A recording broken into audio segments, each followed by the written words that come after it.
I'm joined by the Conservative MP, Nadhim Zahawi. He is a member of the Foreign Affairs Select Committee in the UK's Parliament. Welcome to you. Thank you for joining us on Connect the World.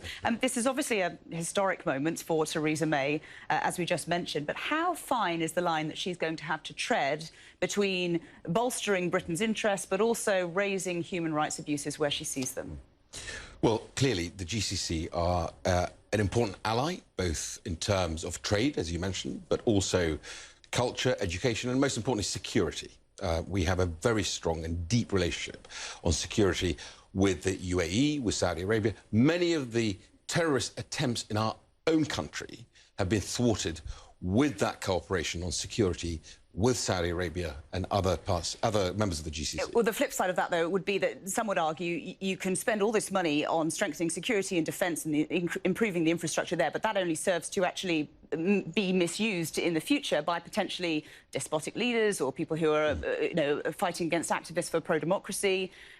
So where does Britain draw the line there between bolstering up people we don't want to bolster and also expanding our own infrastructure? And that's a great question. So when Bahrain had some of its difficulties with protesters, they asked for help from the United Kingdom, where we were able to send experts in policing to, one, write an independent report as to where they went wrong, and then set a clear criteria and some, real actionable points that they can do to better deal with protests in a way that we would recognise as the correct way. And they've implemented much of that. There's a long way to go.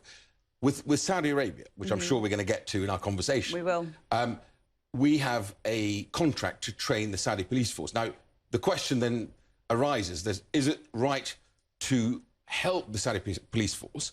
In my view, as a member of the Foreign Affairs Committee and looked at this very carefully, it is, because if we can share best practice with the Saudi police force, make them work in a way the same as what I recognise as the best police force in the world works, which is the police force in our own country, in the United Kingdom, then that's a good thing. But I'm wondering what the priority is, though. Well, isolating these countries and just beating them up, I think is the wrong attitude. But being robust with them, as our ambassadors do, as our ministers do, as our Prime Minister does, i.e. you don't shy away from the tough conversations about human rights, is the correct way of doing it. Because otherwise, where do you draw that? Do we not deal with China?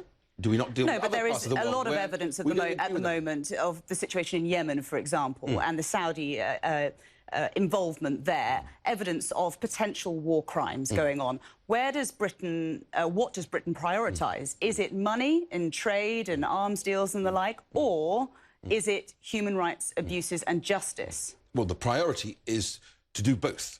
So there's not one over the other? Let me give you an example. On Yemen, which you quite rightly raised, absolutely right that your viewers think about what is happening in Yemen. Yemen's war was sanctioned by a UN Security Council resolution. It is conducted by a coalition which is led by Saudi Arabia. The Saudi foreign minister came to our parliament to talk to us about all the checks and balances they're putting in place.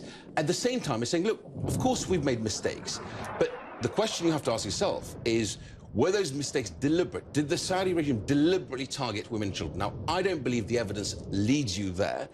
Nevertheless, we, as many other countries who consider ourselves to be allies of the GCC, the Gulf Cooperation Council, will say to Saudi, well, you've got to allow the United Nations to investigate some of the mistakes that have taken place so that we can be certain that you are prosecuting this war correctly. But that war was actually essentially backed by a UN resolution. Yeah, and that's all very good and well, but even if we don't know that say, for example, Saudi Arabia were deliberately targeting women and children or hospitals or whatever it might have been in Yemen, the latest figures that we have is just in the first year of the war alone, there were $4.2 billion in arms sales to Saudi Arabia. Whether you're pinpointing targets, children or not, $4.2 billion mean that there's going to be a huge amount of weaponry at your disposal and, as a result, a huge amount of bloodshed. And that's on our conscience. Well, let me just sort of correct one thing you've said,